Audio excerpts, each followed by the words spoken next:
Eh bien, j'imagine. Vous allez bien? Ok. Ok, bon, mais ces derniers jours, je suis très, très, très heureux. C'est vraiment. Bon, après, c'est. Comment dire? C'est extra spirituel. Enfin, ça y joue aussi beaucoup, je pense. Je sais pas si vous avez vu les nouvelles, il y a l'Euro qui arrive là, pour l'équipe de France. Benzema, il est revenu dans l'équipe. Donc, je suis vraiment content. C'était vraiment, je rigole. Non, allez. On va prier, s'il vous plaît. Seigneur, merci pour ce que tu fais dans nos vies, ce que tu vas faire, Seigneur. Pour, pour les sons que tu produis dans l'appel de notre vie, dans la marche de la foi, Seigneur. On veut vraiment te suivre, on veut vraiment t'aimer, Seigneur. Merci pour ce que tu fais dans nos vies. En ton nom précieux, nous avons prié. Amen. On va tourner, s'il vous plaît, en Apocalypse 3, verset 7. On va essayer de trouver tout ça.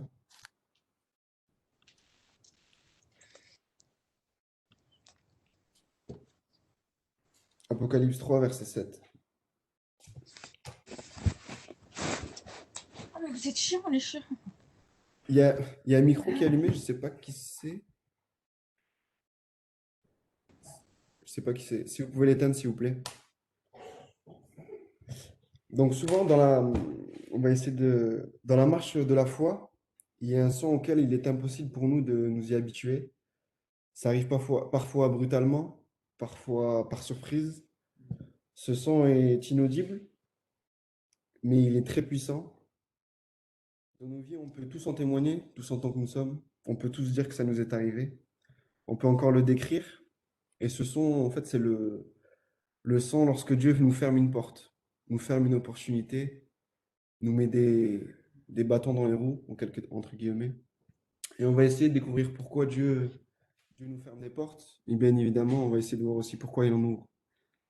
Et on va comprendre pourquoi il essaie de faire ça. Donc Apocalypse 3, verset 7, on voit justement où c'est les gens qui parlent. Écrit à l'ange de l'église de Philadelphie. Voici ce que dit le saint, le véritable, celui qui a la clé de David, celui qui ouvre et personne ne fermera, celui qui ferme et personne n'ouvrira. Donc là, on voit juste que très simplement, là, il parle de Dieu. Et c'est Dieu qui crée les opportunités. Et c'est Dieu qui les enlève, entre guillemets, en quelque sorte, qui ouvre et qui ferme les portes. Et pour ça, on va voir, pour se référer à ce passage, on va aussi se référer à Acte 16, s'il vous plaît. On va aller dans Acte 16. Et lorsque ces portes de nos vies se ferment, on a tous besoin d'une bonne théologie fondée et aussi d'une vérité. Et il y a deux vérités qui font partie de ça, qui vont nous aider justement parce que souvent dans les portes, etc., c'est quelque chose c'est certainement des projets, certainement qui peuvent être en vision avec mon appel et mon accord avec Dieu, etc. Mais on va voir là justement avec Paul qu'il était dans la volonté de Dieu, mais dans l'idée générale, mais pas dans la précision dans son appel. Et on peut voir que justement, lorsque ces portes vont se fermer, il peut y avoir une déception, une incompréhension, euh, une certaine colère ou cette chose qui nous dit, ben mince, on a mal fait, et on se reproche à nous-mêmes, ou on peut même se condamner même. C'est pour ça que lorsque ces portes vont se fermer, lorsqu'il va y avoir cette déception, entre guillemets, on a besoin d'une grande vérité et d'une théologie bien fondée. Donc la première, Dieu est souverain.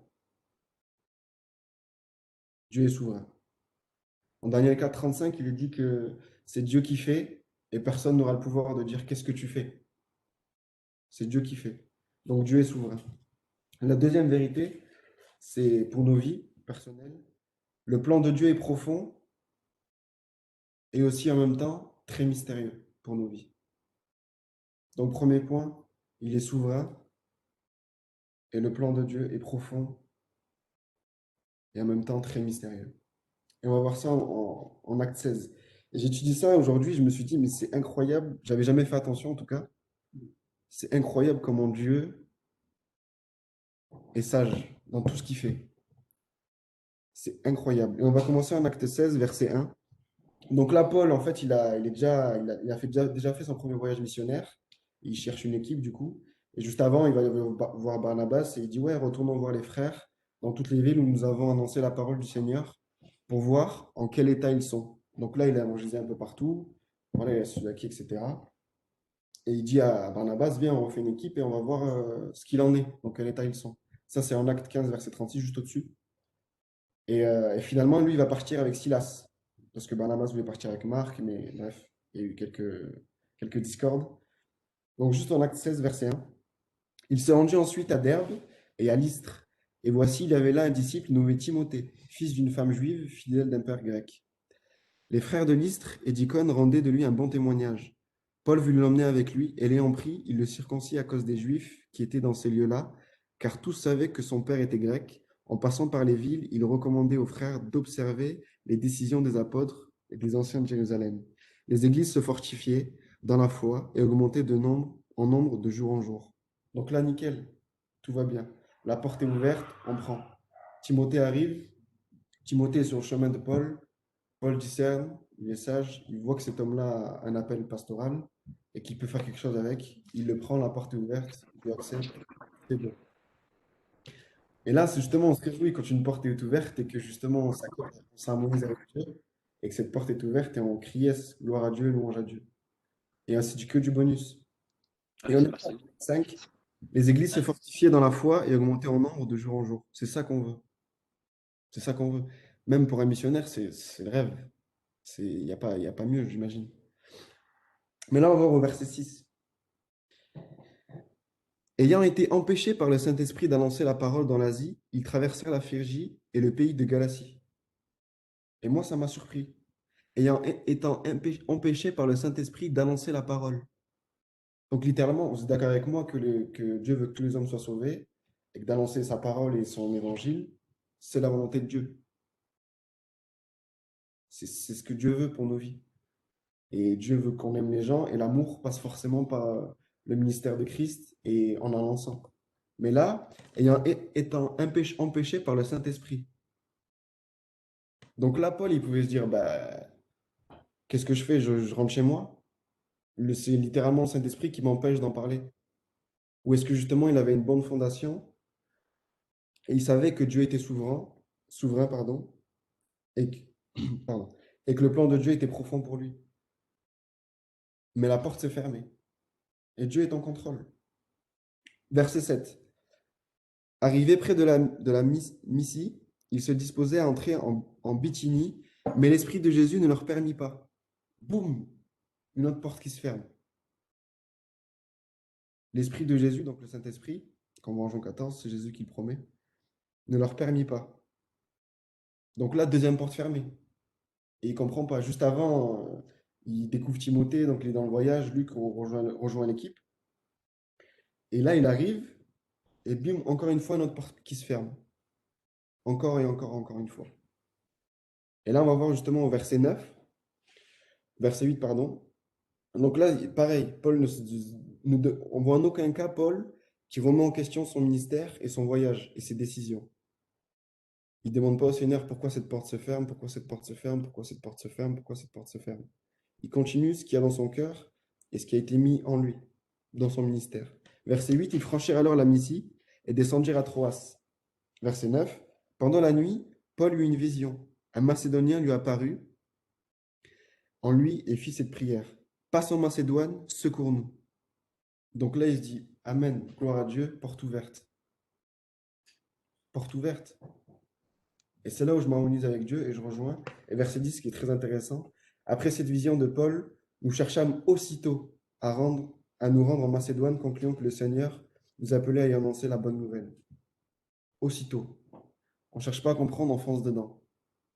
Et bien sûr et là, ça fait partie de la vie, en fait. Ça fait partie de la vie que Christ nous propose, que Dieu nous propose.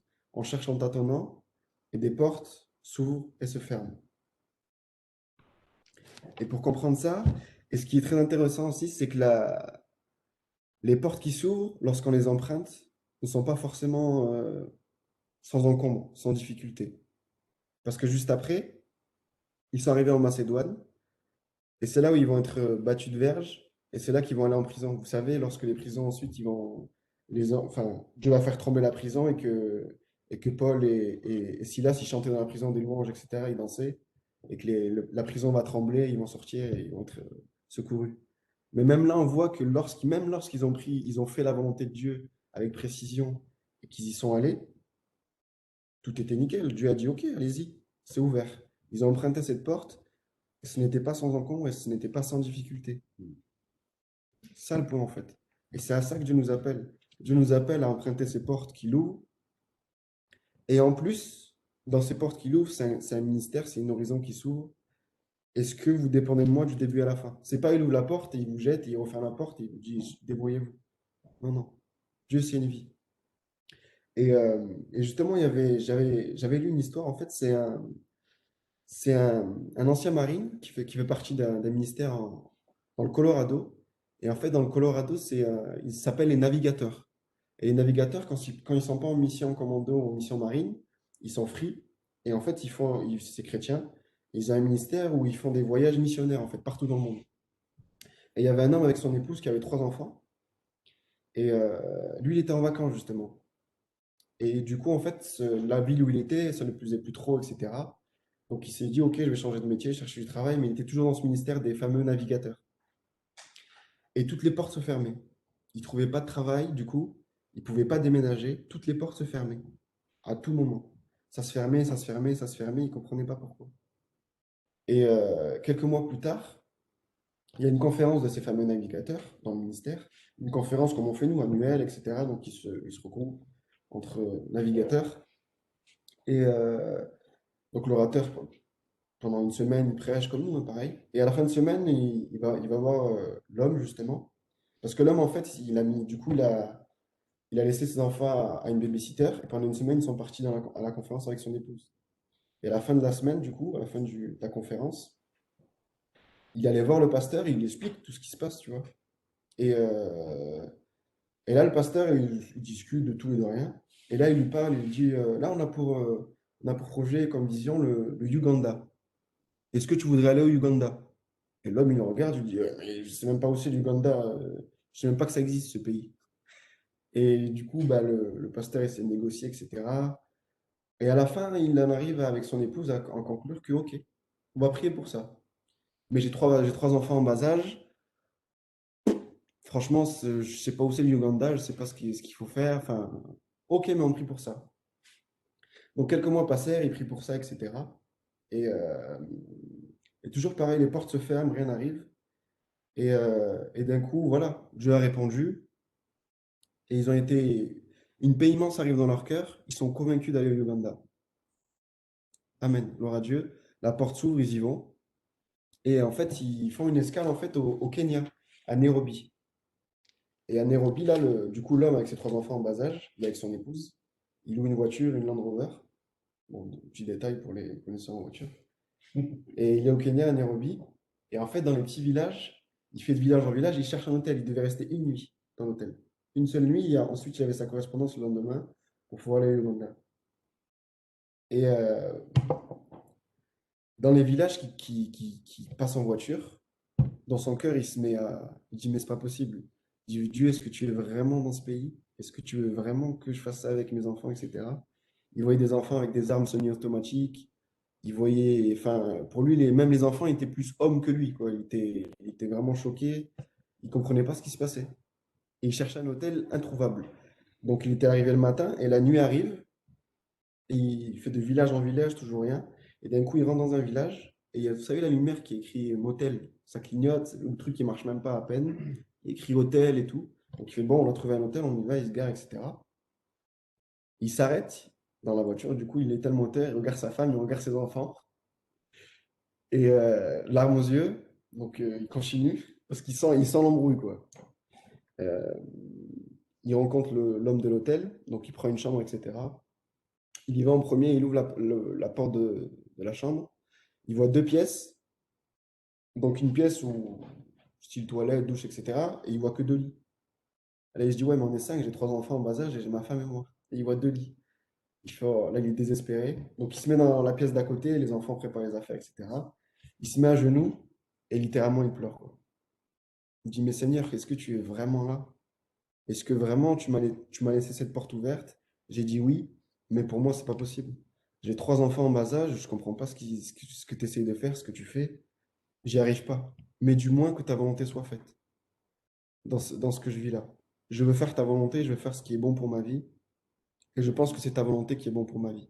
Et d'un coup, il n'entendait pas, qu'il monte les escaliers, mais il n'écoute pas, hein, il ne comprend pas, et on toque très fort à sa porte. Et là, il essuie ses larmes, etc. Il ouvre la porte, et il voit 6 hommes, des vrais Kenyans. Vous imaginez le tableau. Et le Kenyan, du coup, il lui dit, excusez-moi, qu'est-ce que vous faites dans ma chambre? Il fait, non, mais allez voir le monsieur de l'hôtel, j'ai juste une nuit à passer. Et voilà, c'est parce que le lendemain, en fait, je dois partir au Uganda et j'ai besoin d'un hôtel, j'ai ma famille, regardez, etc. Ils étaient 6, hein. Et il dit, ok, ok, je comprends et tout. Qu'est-ce que vous faites dans mon pays? Donc le gars, il comprend pas trop et tout. Il le regarde et bah, il lui dit la vérité. Bah écoutez, je fais partie d'un ministère, je dois me rendre au Uganda, je fais partie d'un ministère qui s'appelle les navigateurs. Et le gars, le Kenyan, il dit les navigateurs, il court vers lui, il le prend dans ses bras, et il le fait tourner comme ça, et il crie louange à Dieu, gloire à toi Seigneur, Amen, merci, merci, merci.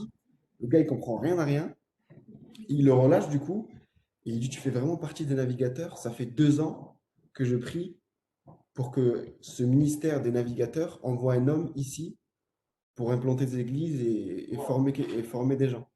Et en fait, le gars, il lui sort, comme c'était sa chambre au Kenya, il va dans un genre de petit bureau, il ouvre et il voit un tout petit livre que le Kenyan prend, il ouvre et il voit plein de versets. Et en fait, à la fin du livre, c'était des petits livrets qu'envoyaient les navigateurs. Et il voit l'adresse, c'est bien les navigateurs du Colorado, etc. Et l'homme, il lui répond, oui, oui, oui, oui, c'est bien ça. Et là, bah, du coup, les 6 hommes, ils ont fait partie de l'équipe de cet homme-là. C'est devenu son meilleur ami. Ils ont formé une grande équipe. Ils sont allés au Uganda, du coup, bah, ils étaient 10 avec les enfants, etc. Ils ont formé une équipe, ils ont formé des gens, ils sont restés 13 ans. Ils ont formé des églises, ils ont formé plein de gens, etc., des leaders, des pasteurs. Et c'est toujours d'actualité au Uganda. Mais ce qui est beau, c'est l'enfant aîné de la famille. Donc 13 ans, ils sont restés. Et c'était le temps pour l'homme, en tout cas, de revenir à sa ville natale. Et, du coup, en fait, il est revenu chez lui, ils avaient envoyé un autre homme qui allait gérer la situation, un homme formidable, etc., pasteur aussi, qui allait reprendre le business de Dieu, en tout cas Uganda. Et l'enfant, en fait, il est arrivé, il avait 16 ans, et en fait, maintenant, il partait toujours avec le même ministère, il partait pendant une semaine à des voyages, Washington, il visitait un peu le pays, les États-Unis, etc. Il ne restait pas qu'au Colorado. Du coup, et là, juste avant de partir, il devait partir une semaine, il demande à son père, papa, papa, est-ce que tu peux me donner 40 $, s'il te plaît, s'il te plaît, s'il te plaît? Il dit, ok, mon fils, pas de souci, il lui donne 40 $. Et donc la semaine passe, il revient, et là, le fils revient à la maison, il fait, j'ai une surprise pour vous, je vais dans ma chambre, attendez que je vous appelle et vous venez. Donc là, il les appelle, il monte dans la maison du fils, du coup, dans la chambre du fils, pardon. Et là, ils ouvrent la porte, ils voient un immense. En fait, l'enfant, il voit un immense drapeau du Uganda. Et les parents se mettent à pleurer, etc. Et l'enfant leur dit merci pour ce que vous avez fait dans ma vie. C'est les meilleures années que j'ai passées dans ma vie à être missionnaire là-bas. Franchement, c'est ce qui m'a touché en plein cœur. Et encore aujourd'hui, je veux me former pour aller encore parler de Jésus-Christ à tous les à tous les Ugandais. Et c'est vous qui avez déposé ça dans mon cœur. Et alors que je vous parle, cet homme-là, ce fils, il est devenu seigneur aux églises de Uganda. C'est lui qui chapeaute toutes les églises de Uganda et c'est lui qui a toujours le ministère là-bas. Juste parce qu'un homme et une femme ont dit oui à une porte ouverte. Extraordinaire. Même s'ils n'ont pas compris, même s'ils n'ont pas géré, même s'il n'y avait pas, comment dire, il n'y avait rien de positif, et c'est pas sans encombre, hein, ils ont dû traverser ce qu'ils avaient à traverser. Mais Dieu, deux vérités. Dieu est souverain et le plan de Dieu, il est mystérieux, il est très profond. Peut-être que nous, on ne sait pas ce qui se passe, mais Dieu sait. C'était peut-être pas pour eux, mais c'est peut-être pour le fils. Et le fils, il a été touché jusqu'à acheter un drapeau du Uganda. Et justement, par rapport à cette histoire, même à ce que Dieu fait dans nos vies, on va voir juste 4 points et après je vais finir. Le premier point, en fait, des facettes de ces portes qu'il ouvre et qu'il ferme. Le premier, c'est qu'il ferme ou qu'il ouvre, il a la pleine puissance des deux côtés des portes. Dans la fermeture de ses portes, il a la pleine puissance, ou qu'il ouvre, il a la pleine puissance, parce qu'il est souverain. Deuxième point, en étant en plein contrôle, en pleine puissance, il est aussi en plein contrôle du résultat. Donc, ce qui va arriver ne dépend pas forcément de moi. Juste, il est le potier, je suis l'argile. Il est le maître, je suis le servant. Il est l'initiateur, je suis le répondeur. C'est tout ce qui est ma part. Et cette réponse-là, ou le fait que je sois l'argile, c'est qu'une question de foi. C'est la foi qui va m'amener sur ce terrain-là. Troisième point, la fermeture d'une bonne opportunité, d'une bonne porte, nous pousse à en découvrir une bien meilleure. Comme là, arrivé près de la Mysie, disposé à entrer en Bithynie, mais l'Esprit de Jésus ne leur permit pas. Voilà, c'était peut-être une bonne opportunité, une bonne porte, ça se referme. Mais pendant la nuit, il y a eu un rêve et il s'est dit oui, la Macédoine. Peut-être que serait resté en Béthinie, il n'aurait pas eu ce rêve. Il n'aurait pas répondu. Dieu n'aurait pas montré. Quatrième point, ce n'est que lorsque vous franchissez la porte ouverte et que vous regardez en arrière que vous vous rendez compte de la nécessité des autres portes fermées. C'est une fois qu'on a franchi les portes ouvertes, qu'on se retourne et qu'on a compris pourquoi celles qui étaient fermées sont fermées. Parce que si on avait pris ces portes fermées, on n'aurait pas pris les bonnes portes ouvertes et on ne serait pas retrouvé là où on en est aujourd'hui. Et tout ce que fait Dieu, c'est en vue de son amour, de son ministère et de sa gloire, bien évidemment. Donc Dieu ouvre des portes, Dieu en ferme aussi. Mais son plan est parfait. Donc de vérité, Dieu est souverain dans tous les cas. Et le plan de Dieu pour nos vies, il est profond et pour nous très mystérieux. Donc Dieu dans nos vies, il va ouvrir et fermer des portes. Seigneur, excuse-nous de notre effort à pas vouloir prendre les bonnes portes. Excuse-nous de notre effort à pas vouloir t'obéir, à t'écouter. Mais on sait que dans tous les cas, tu es souverain. Et que dans tous les cas, ta grâce, c'est celle qui va régner. C'est ce qu'on veut pour nos vies. Que Dieu vous bénisse. Amen. Amen.